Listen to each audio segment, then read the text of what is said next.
ये कहानी कराची की एक ऐसी इमारत की है जो अपने दौर की खूबसूरत और यूरोपियन तर्ज तामीर की शानदार इमारतों में से एक थी। अंग्रेज सरकार ने सिंध के दारुल हुकूमत कराची को तेजी से तरक्की की राह पर गामजन किया और शहर की इस तरक्की में दीगर की तरह पारसी बिरादरी का भी बहुत बड़ा हाथ रहा। हरमस जी, जमशेद जी, रुस्तम जी एक मारूफ पारसी सनतकार थे। वो सयाह भी थे। उस दौर में इन्होंने बहुत से मुल्कों का दौरा किया था। नगरी नगरी घूम मुसाफिर के मानंद अपने सयाती सफर के दौरान उनके ज़हन में ख्याल आया कि कराची में उनकी company Rustam ji and company के लिए एक ऐसी इमारत तामीर कराई जाए जो दीगर इमारतों से मुनफरिद हो। सनतकार हरमस जी, जमशेद जी, रुस्तम जी यूरोप से तामीराती तस्वर लेकर कराची वापस आए तो उन्होंने बंदर रोड और मैकलोड रोड के संगम पर मेरी वेदर टावर के साथ जमीन खरीद ली। अपने तामीराती तस्वर का ख्वाब पूरा करने के लिए उन्होंने उस दौर में कराची के मशहूर आर्किटेक्ट से राब्ते किए। हरमस जी, जमशेद जी ने इस काम के लिए कराची म्यूनिसिपैलिटी के मशहूर आर्किटेक्ट जेम्स स्ट्रेचन को चुना। जेम्स स्ट्रेचन ने इनके तस्वर से भी कहीं ज्यादा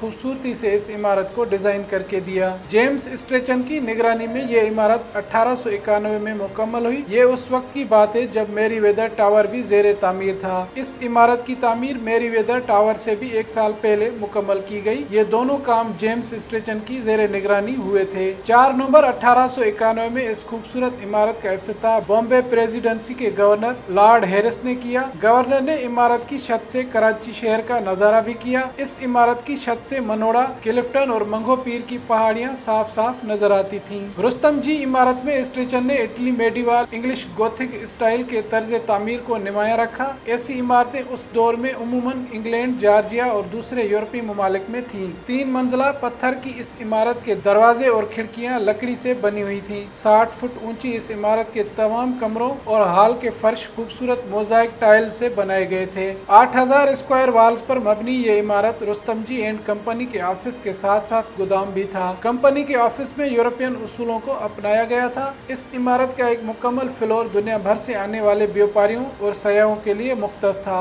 इसी फ्लोर में एक बड़े हॉल में पूरी दुनिया में बनने वाली मुख्तलिफ अशिया के नमूने रखे हुए थे, जबकि यहाँ सनती नुमाइशों का इनाकाद भी किया जाता था। इस इमारत का जिक्र न सिर्फ 1891 के सिंध गजेटियर में भी दर्ज है, पर यूरोपीय सयाहों की डायरियों में भी इसका जिक्र महफूज है, जबकि इमारत में एक विजिटर बुक भी रखा गया था। हरमस जी, जमशेद जी, रुस्तम जी के वफात के बाद इनके बेटों ने यह खूबसूरत इमारत 9 लाख रुपए में एक बहरी ताजर सेठ आदम जी लुकमान जी को 1919 में फरोख्त कर दी। तकसीम हिंद तक ये शानदार इमारत अपनी जगह पर मौजूद रही, जिसके बाद नए मालिक के एक हुक्म पर एक दिन बिल्डोजरों ने इस आलीशान इमारत को जमीन बोस कर दिया और यूं एक खूबसूरत तारीख हमेशा के लिए मलियामेट हो गई। जिस वक्त बिल्डोजर इस इमारत को जमीन बोस कर रहे थे उस वक्त हरमस जी, जमशेद जी, रुस्तम जी और जेम्स स्ट्रेचन की रूहें जरूर तड़पी होंगी, क्योंकि उन्होंने दिन रात मेहनत करके इस शाहकार को मुकम्मल किया था। कराची के बहुत से पुराने बासियों की आंखों में आंसू भी आए होंगे, पर सब बेबस थे, और अगर इस बेबसी का तसलसल जारी रहा तो ये बेबसी एक दिन हमसे हमारी पूरी तारीख भी छीन लेगी। आजकल इस आलीशान बिल्डिंग की जगह किसी बैंक की इमारत बनी हुई है। इस तस्वीर में टावर की इमारत देखी जा सकती है। माजी की इस खूबसूरत इमारत को अब हम सिर्फ तस्वीरों में ही देख सकेंगे।